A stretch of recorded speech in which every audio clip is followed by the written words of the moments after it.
Boom! What everybody doing? It's Mark Miller, one of the co-founders here at Monkfit. First of all, big up the family in Jamaica, big up the family in Trinidad, big up the family in Barbados, big up the family in Grenada, big up the family in St. Vincent, big up the family everywhere in the Caribbean as well, clients all over the Caribbean, right? What you're about to see now is one of our interviews that we did, first of many to come, with niche athletes across the Caribbean. And this interview was with Scott Jennings, a Jamaican powerlifter who's battling the pressures of medical school as well as a medical condition that you'll find out about in this interview. Really good content. Make sure you like the content, click the like button, and if you want more content from us, make sure you click the subscribe button. Click it. Which one today? I don't know it there. Click it.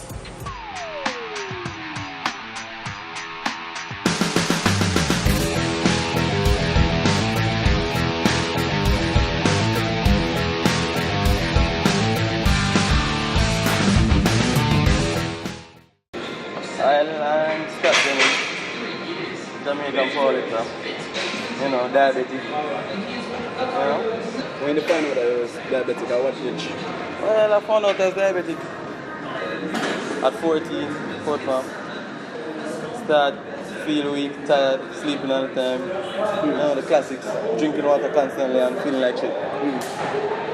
So what's the progress with that now? Well, diabetes is it's somewhat under control. I mean, you exercise and your diabetes will be under control. So that's where the whole gym thing started coming to my life. Okay. When did you start out?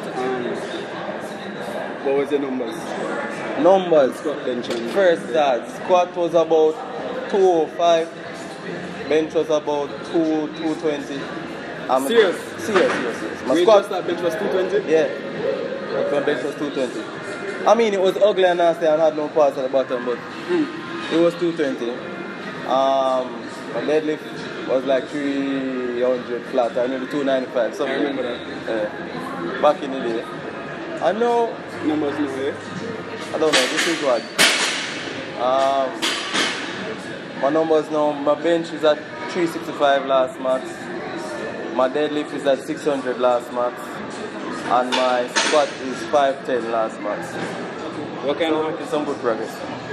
What kind of approach you take to programming and that kind of thing? Well, and preparation to lifting in general? Well, in terms of programming, I mean, you have a lot of these guys here at Spartan. A lot of guys, I won't call any names, but they tend to want to lift very heavy. Heavy all the time. All the time. It's true. Friday, heavy. Next week Friday, heavy. It's true. Next week Friday, heavy. For 15 reps. For 15 reps, It's true. It's true. Some ridiculous things these guys do. So my approach is much different from theirs, because you have guys who increasing them deadlift by only 20 pounds per year. I'm a man who can get at least 85 pounds on them deadlift. I just... Per year? Huh? Per year? Per year. Okay. Well, I've only been at it for like 3 years, really, powerlifting. So. Okay. But yeah, man, so my approach to programming is more of a, you lift heavy, and then you relax yourself, you lift light, to get some kind of recovery. I mean, you're still doing the deadlift. You deadlift twice a week, you deadlift Monday. If Monday is a heavy day, Friday is a light day. So you come up Monday again, if you want to deadlift again, you don't feel fucked up because you're not deadlifting so heavy all the time, or squatting so heavy all the time, or doing so heavy all the time. In terms of general approach to lifting, you just have to stay tight. Stay tight? Stay tight. Keep it tight. Keep the core tight, the back tight. The back is always in the same position for every lift. Bench, dead, squat, true. Back must never change position. So just keep tight. You keep the breath. Valsalva, we call it in the medical field, because I'm a medical professional. So the Valsalva maneuver, very important in our lifts. Even bicep curls, you Valsalva that shit, and you curl more than you usually curl. You just stay tight. That's my general approach. In terms of supplements, water, insulin. I mean, if you're not diabetic, you have a challenge getting the insulin, but it's excellent. Maybe some creatine, like a pre-workout, if you swing that way. Are you serious about insulin? Insulin? Yeah. Yeah, very serious. But insulin illegal, I think, in the IPF. Yeah, insulin legal in the IPF, The federation, if it is. But that's just, I mean, it's a medical condition. So if you have diabetes and take insulin, fine, that's okay, because you don't have any insulin.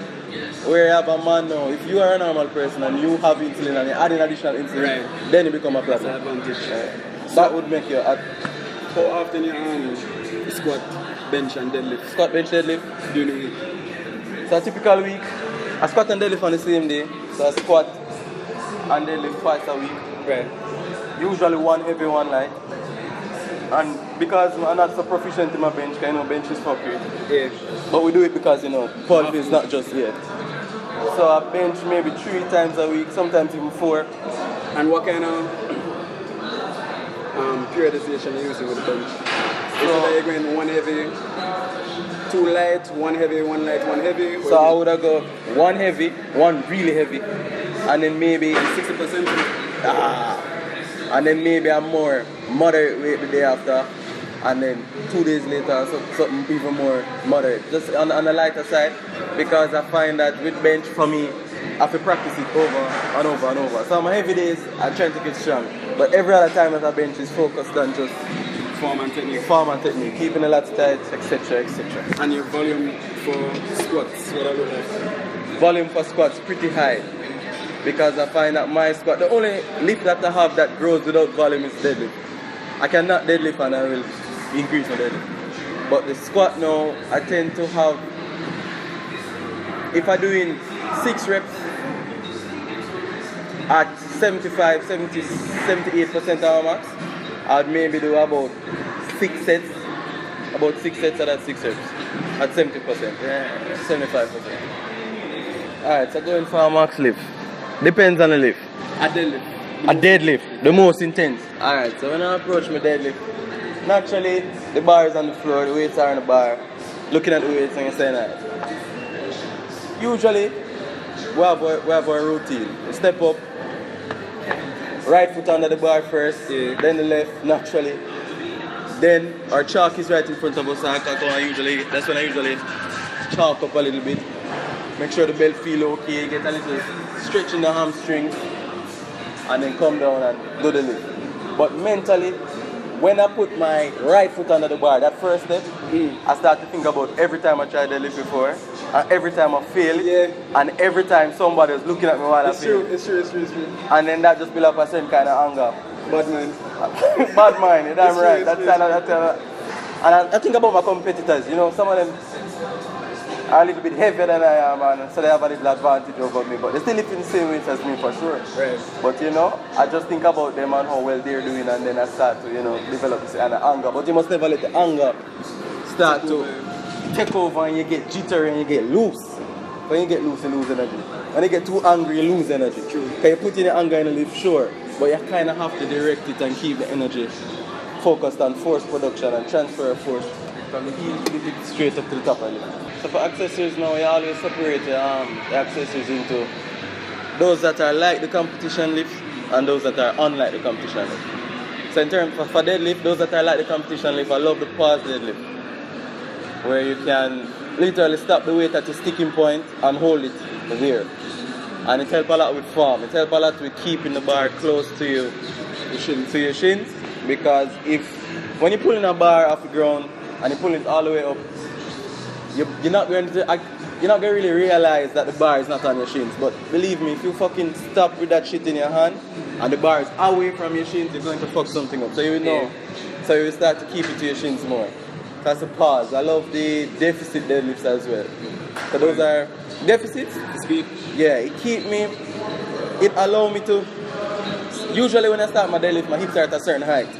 When I add the deficit, my hips have to get lower to get to the bar. Alright? So for me to reach down and grab the bar and set up, my hips have to get lower. So forcing my hips to get down lower like that, it somewhat allows me to produce more power off the ground with more speed. And in terms of non-deadlift accessories, I like the Penley row. Very important shit. Pull that shit off the ground with as much power as you can, as fast as you can, straight up to the fucking chest. That shit will get you going.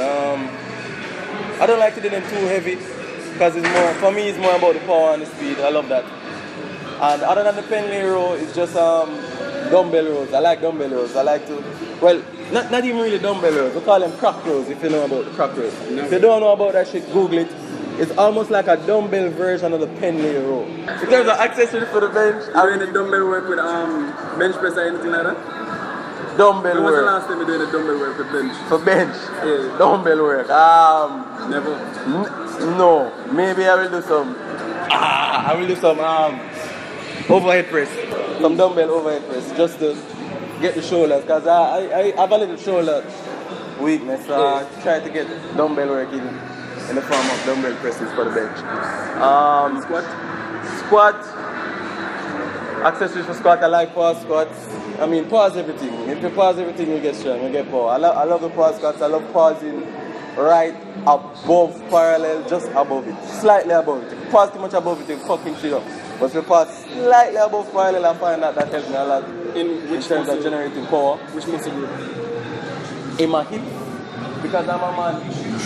I like to start, man. I like to think about getting my hips up rather than anything else. So when I'm squatting, I'm thinking about my hips. I'm thinking about pushing my hips up. Stay upright and balance. Yeah. You ever have any injuries that kind of slow your process? Very important are injuries. I once fucked up my back. I don't know, deadlifting some sub-maximal weight. I think it was like 495 or something. Tweak it. Pull it, tweak.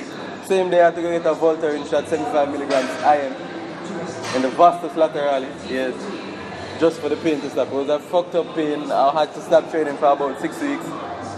But when you stop training for 6 weeks and you rest, you realize how important rest is, because you see that rest shit.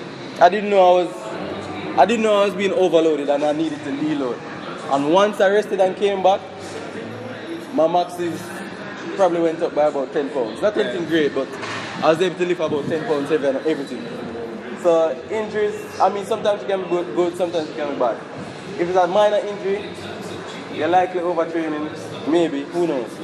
So just relax yourself and fuck up some food and sleep and shit. And life stresses, that shit fuck you up. I didn't know. Gym stress.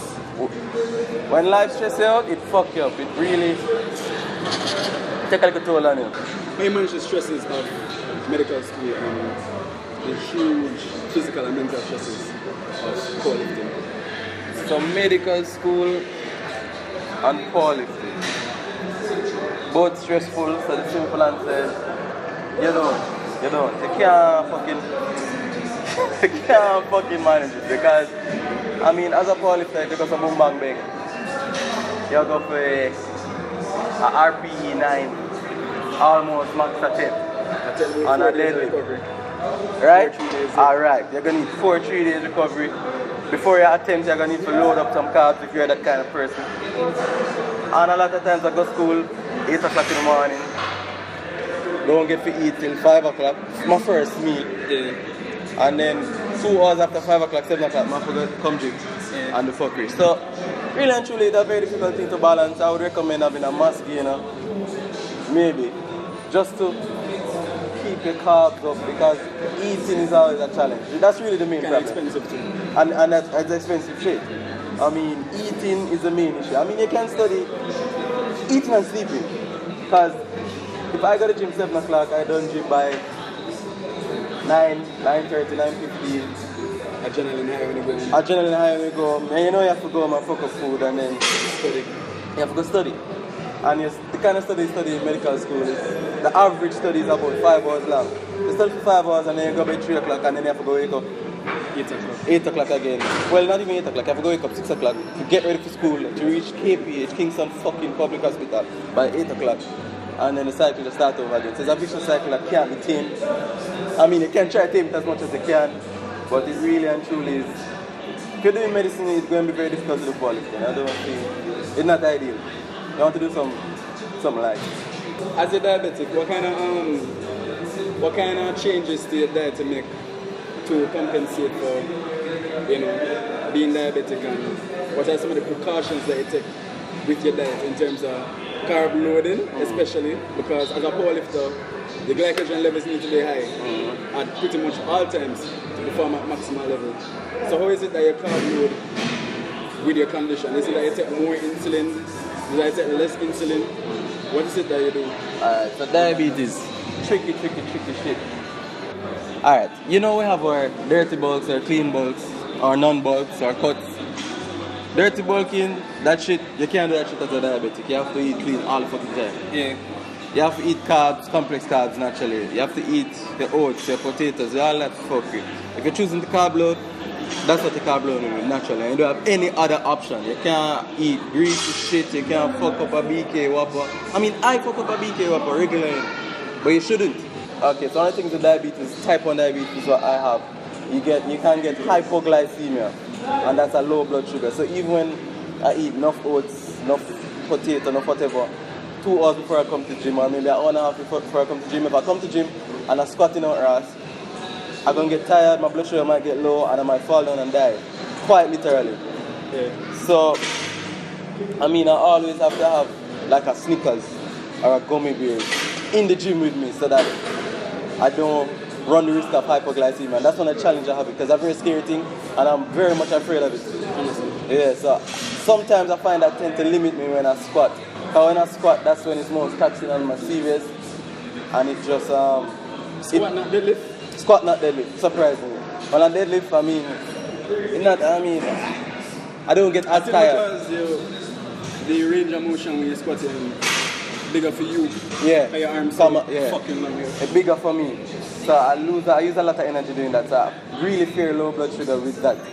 And then coming from the gym and going home to eat at night especially is always a challenge because you have to go home and eat after your workout.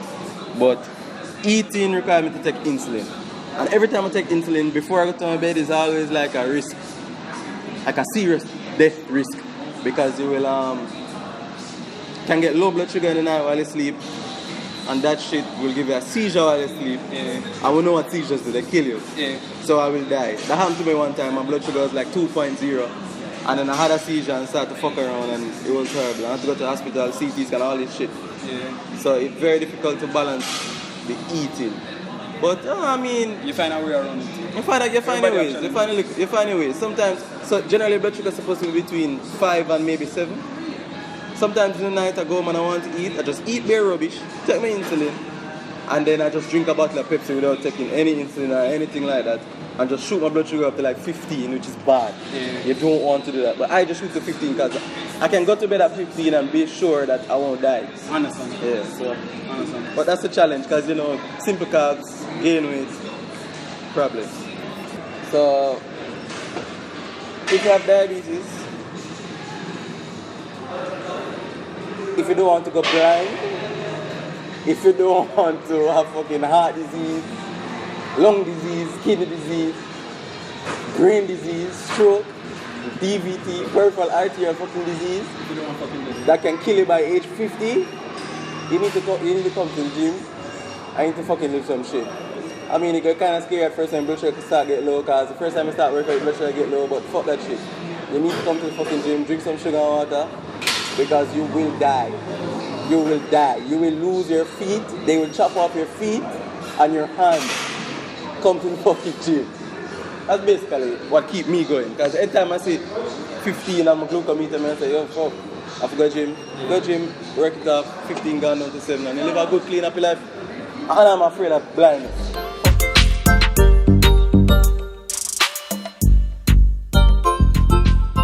Monk fit. Fitness is a religion.